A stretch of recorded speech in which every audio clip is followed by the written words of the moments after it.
Welcome back to the latest episode of the Everything Paddle podcast. This is episode 11. I'm your host, Ewan, and I'm joined as always by Jake Bewley. Hello. How are you? Really good. Had quite a busy week this week. Just started coaching again for the first time. Really? Yeah. So I stopped all through the winter because obviously I coach at Malden. You can't deliver a good session at Malden. It's impossible. Like wind, rain, wet courts. Yeah, outdoors, tough. Don't have the luxury of Ilford. Yes, yeah. Your number one club. Yeah. So just started up again though, because obviously weather's amazing, and actually been like loving it. It's been so good. So yeah, we'll talk a little bit about that. But before we start, I just want to say subscribe to the Everything Paddle podcast if you're watching this on YouTube, because we are currently on 781. There you go. It's up there.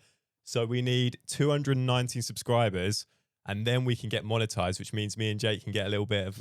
Come on, help us out. Help us out here, guys. Do a brother a favor. We can see the stats. So I can see the stats right here, and I can see that How many only... people are not subscribed.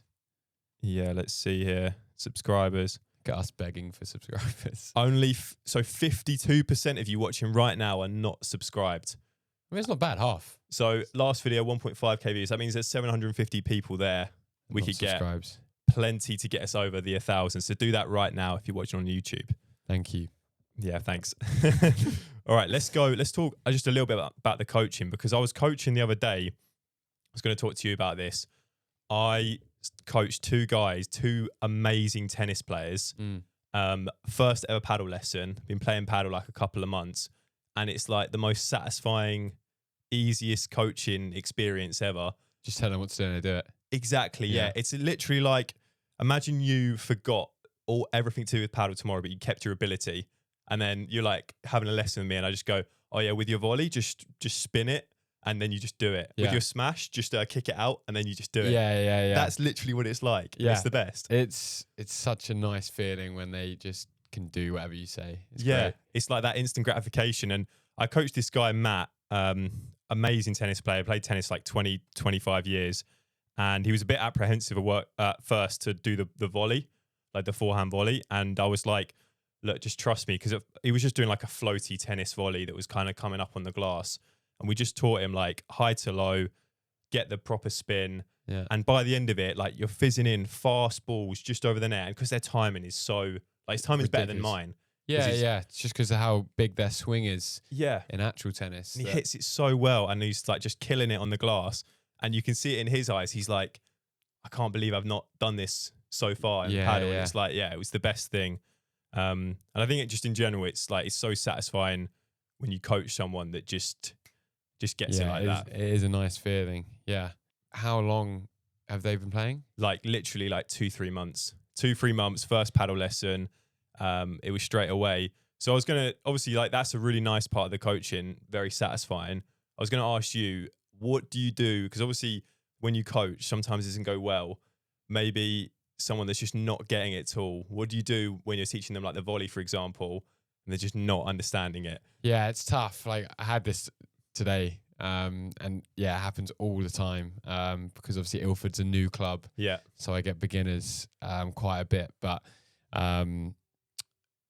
it's difficult because you don't want to kind of just move on and say you're not going to get this, so let's work on something else. Yeah. And then you don't want to lie to them as well and just be like, yeah, that's fine, when you know it's... Yeah, no, I'm like completely honest with my clients, and like the way I coach is kind of not brutally honest, but just in a way that's like, I don't need to be all nice to people pleasing. Yeah, to keep clients. Yeah, like I can get away with being kind of myself and still have a client to rely back on, which is great. And that shows that my teaching style works. So I back that comes myself. with like your confidence experience. Yeah. So maybe when you first started, you'll just like want to gas them up and and it's like feedback. Like people tell you like, no, we prefer it when you kind of are just honest and just say how it is and whatever. So teaching like a forehand volley with slice that we're talking about, and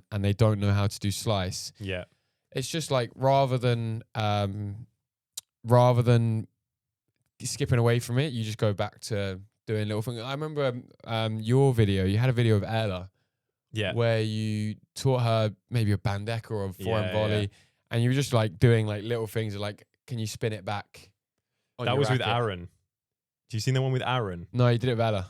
Did it with Ella as well. Yeah. Literally, so just like spinning it on the bat. Yeah. So and then it's building like, it up really slow. So there's actually no way you can go wrong. Yeah. It's like, okay, can we do this? If you can't do that, we'll practice doing that until we get it. And then the next step is like you just really like simplify it, and it becomes. Yeah, I think that's important. Like, just take a step back.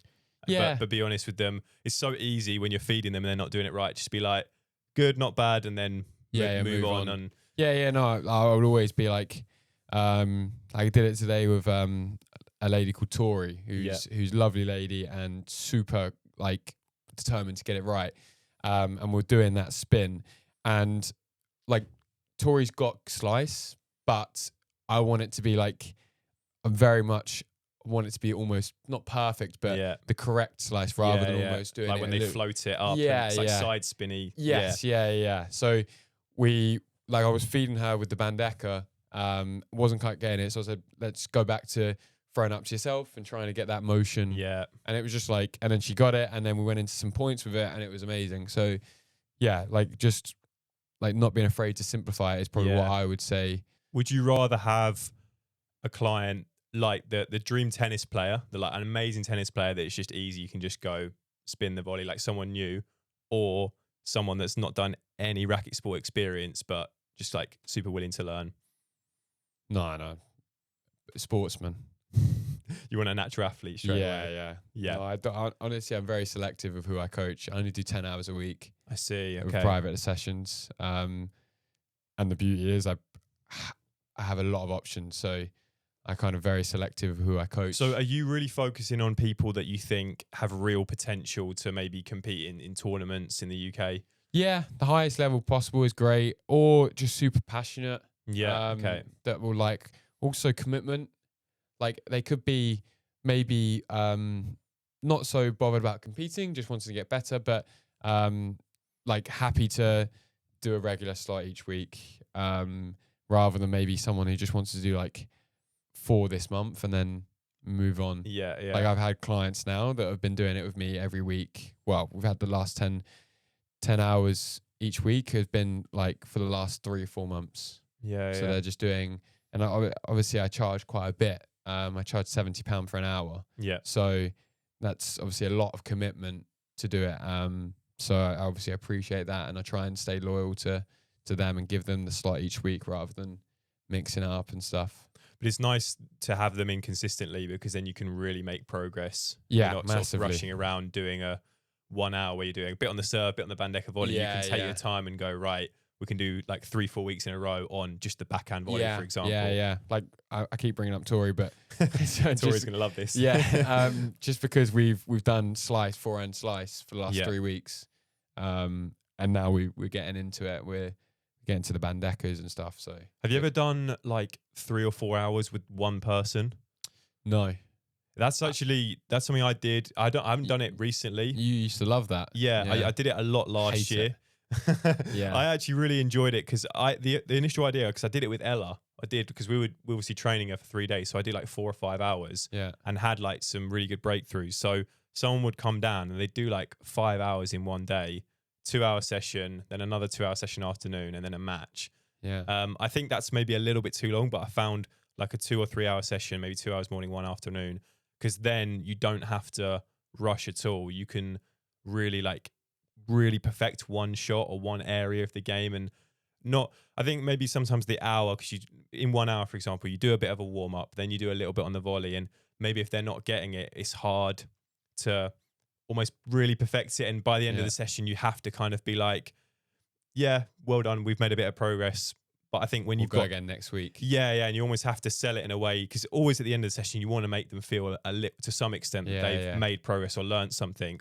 Whereas in the 2 or 3 hours, like you can always pretty much guarantee that they're going to come away kind of transformed a little bit. Completely new technique. True. I suppose in the 2 or 3 hours, I normally think to myself, it's like, if I play 2 or 3 hours of paddle, I want to work on everything. Yeah. Rather than but yeah, it's tough. I do.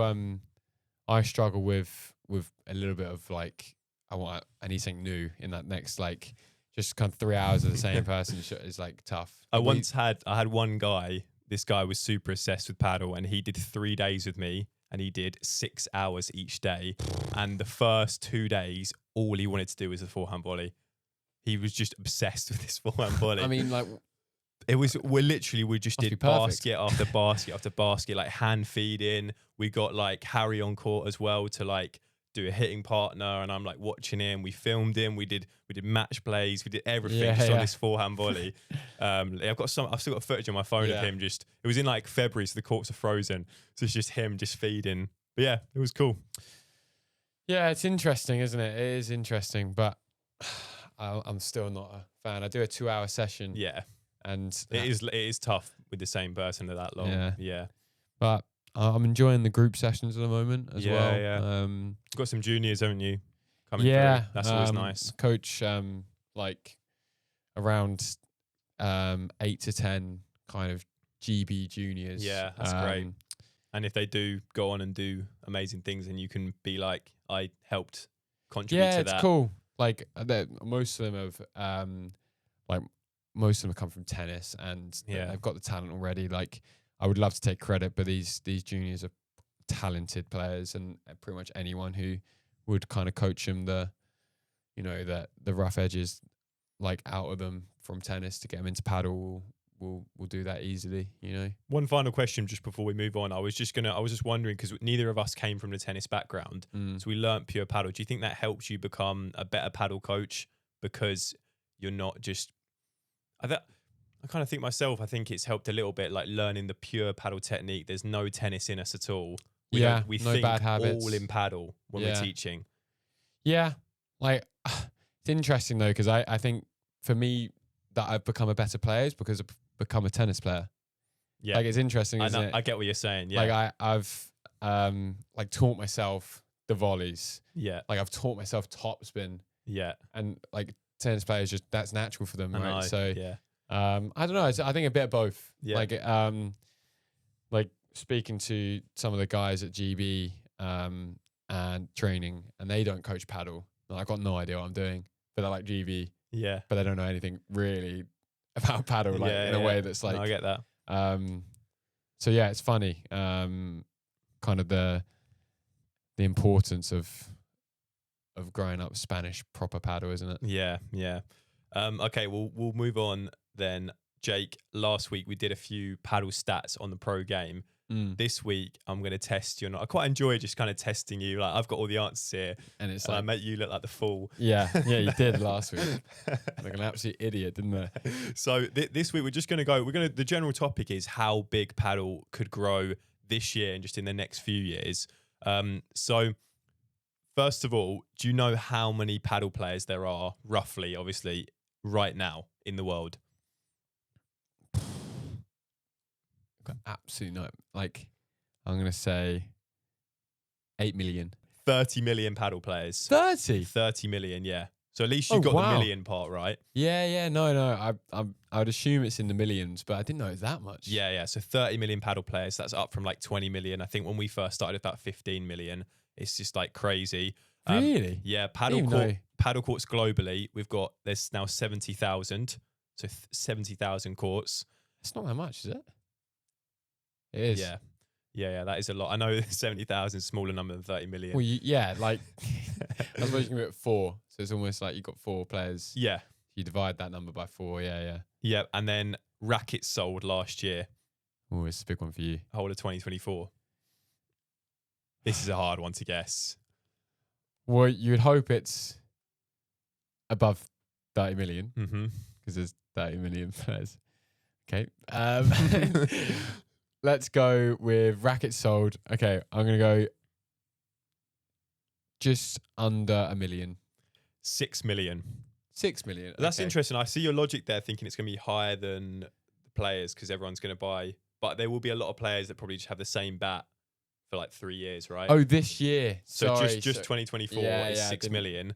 Now, I remember because I found an old article on my website that I wrote back in 2020, and it said 900,000 rackets sold last year. So I must have found that stat, so you can see how much that's gone up in the past few years. Right? 6 million last year. I mean, some people just buy a racket each month. Yeah, exactly. Like, I think it's.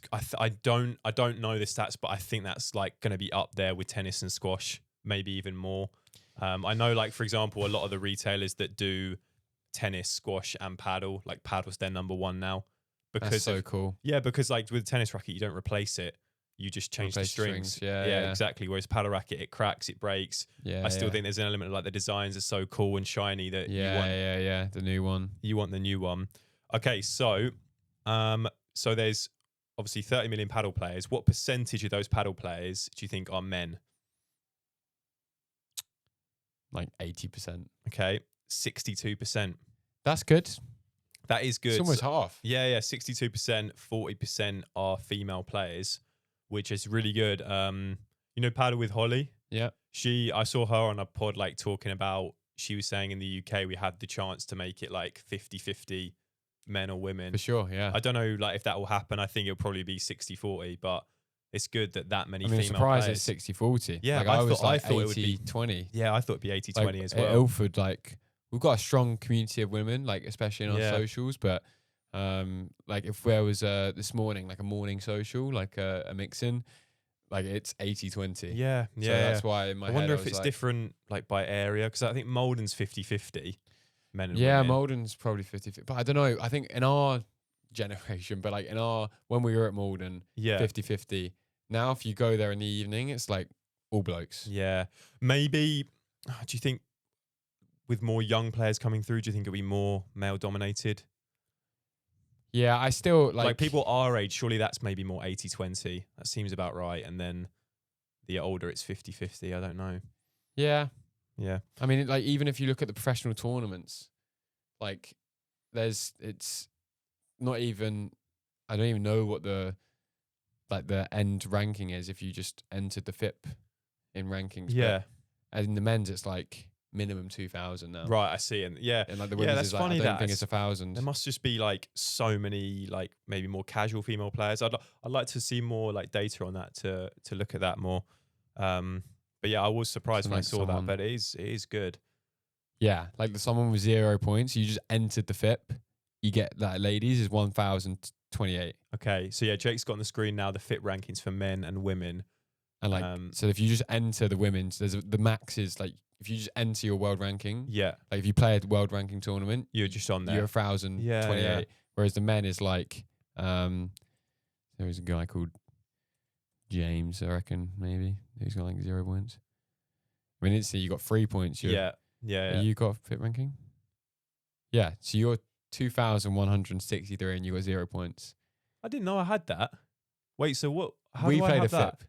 Did we? Yeah, ages ago. So wait, what's that 2,163? What does that mean? That's you in the world. Really? That's with like a load of other people who've got 0 points as well. Right. So loads of people. I'm joint 2,163. Yeah. That's still. I'll take that any day. 0 points. Yeah. But this is the problem with FIP at the moment. Like that's not a problem. Not you, but like you can just enter. Like and still be.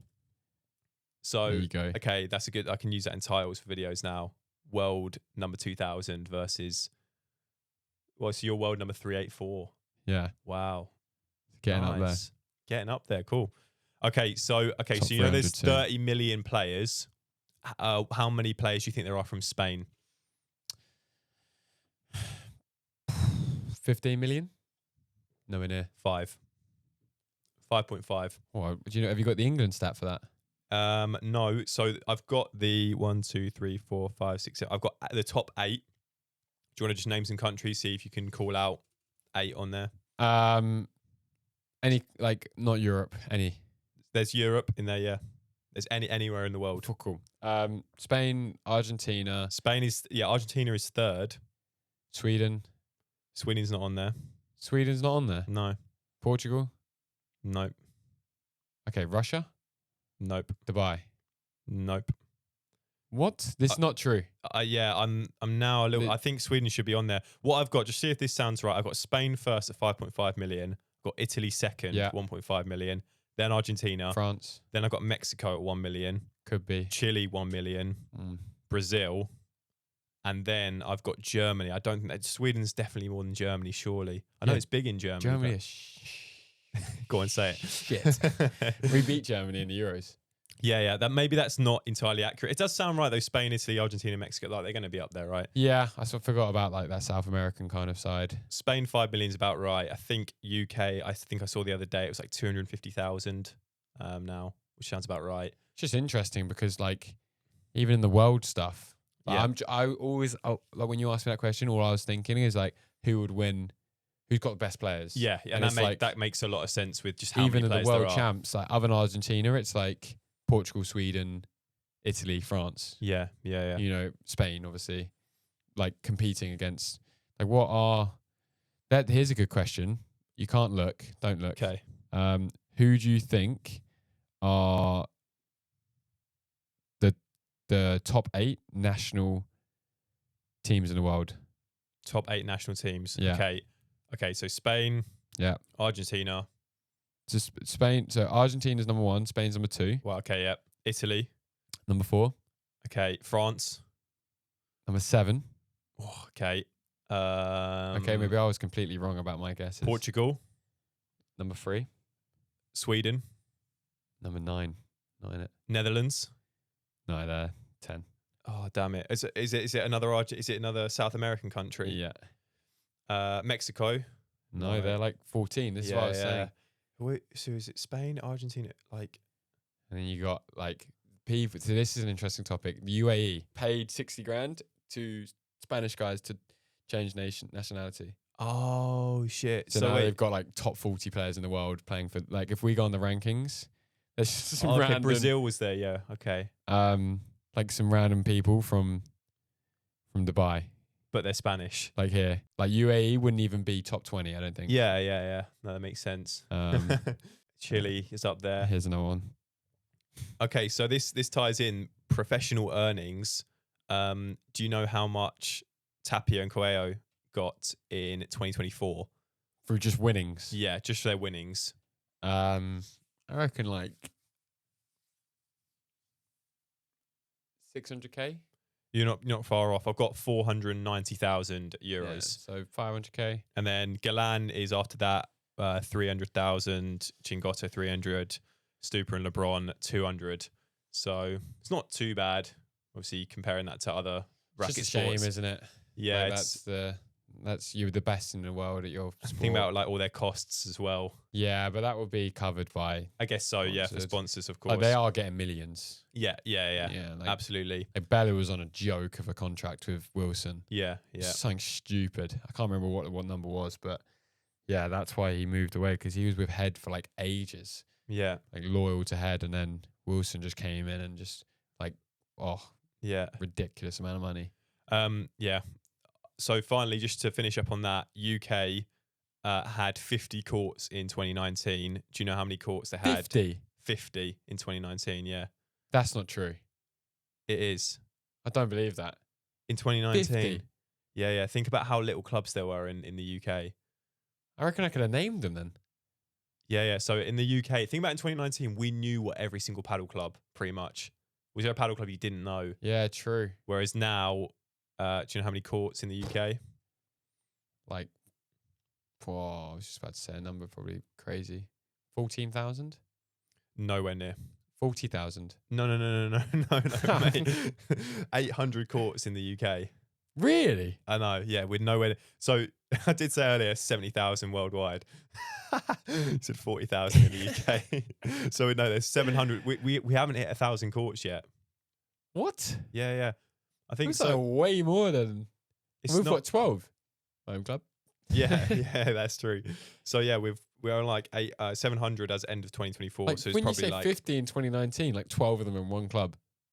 Like Derby's got 16. But so like in 20, yeah, exactly. So 2019, there wasn't even a big centre though in the UK.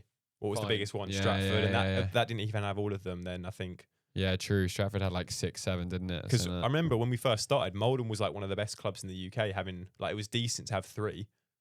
Yeah, like, most clubs were just 1 on their own. Yeah. And then most you have 3 or 4. So we are spoiled. Like I say, we are spoiled now. But like when we started, I feel like we are. Think about it: 50 courts in the whole of UK, and we happen to be 2 minutes from 3 of them.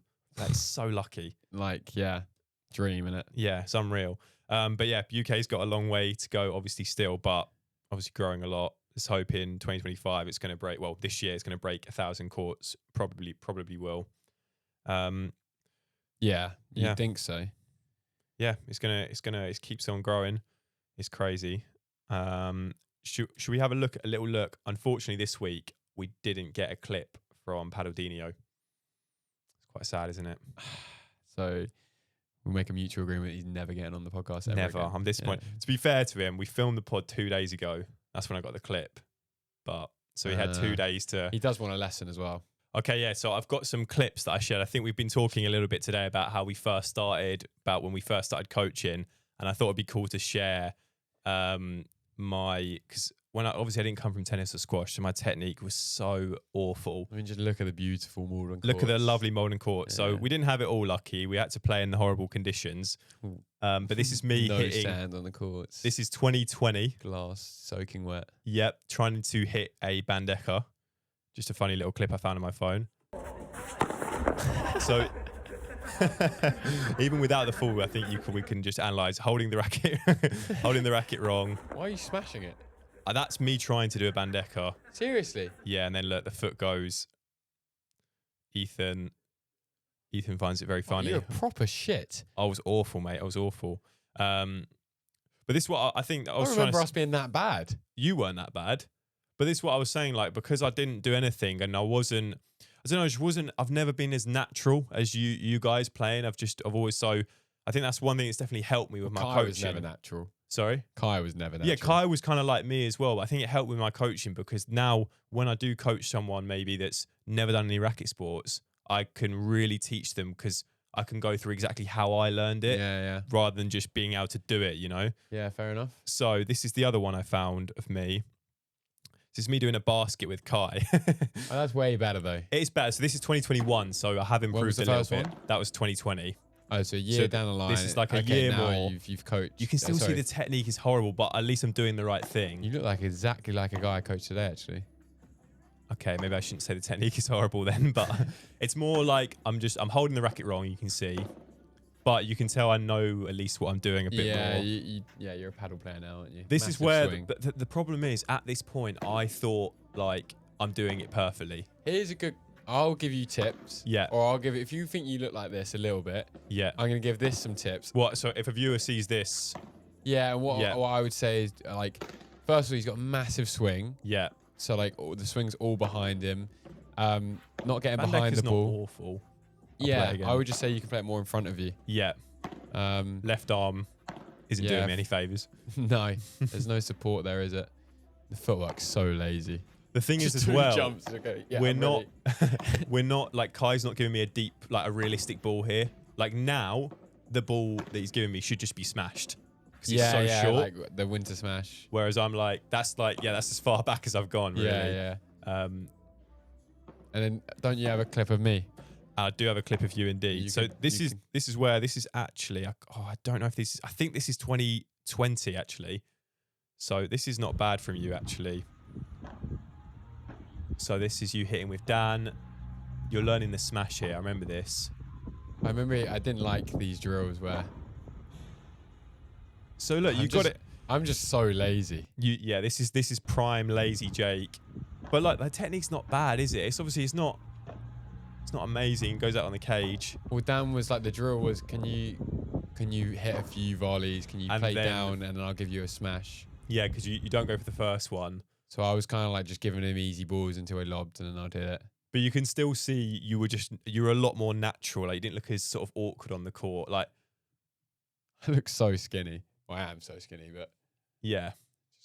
But yeah, no, I thought it'd just be cool to. Oh, I'll move this off. I thought it'd be cool to just kind of look back at where we come from. You're showing all our analytics. These are the analytics. The 1 out of 10. Stan got the 1 out of 10 last week. But yeah, if anyone's watching and you want coaching with Jake, can you get in contact with you? I know you said you're only doing 10 hours a week. It's very hard man to get hold of. I would say don't bother. Like, if I'm honest, I'm only doing regulars and I'm fully booked. Okay. So and it would be unfair for me to say, yeah, jump, because I literally declined about 5 people today. Okay, cool. So, well, I've been rejecting quite a lot of people all through the winter, but if I have done that, feel free to message me now, because I'm going to be doing quite. Yeah, I can do. How much you charge an hour? Right now, I'm charging 60 an hour. There you go. So it's not a bad price. Obviously, court fit molding is not too bad, so it's all right. So yeah, get in touch and we can get something booked in. Cool. Okay, thanks so much for watching this episode of listening to this episode of the Everything Paddle podcast. Make sure to subscribe, send us any questions or clips, and we'll see you in the next episode.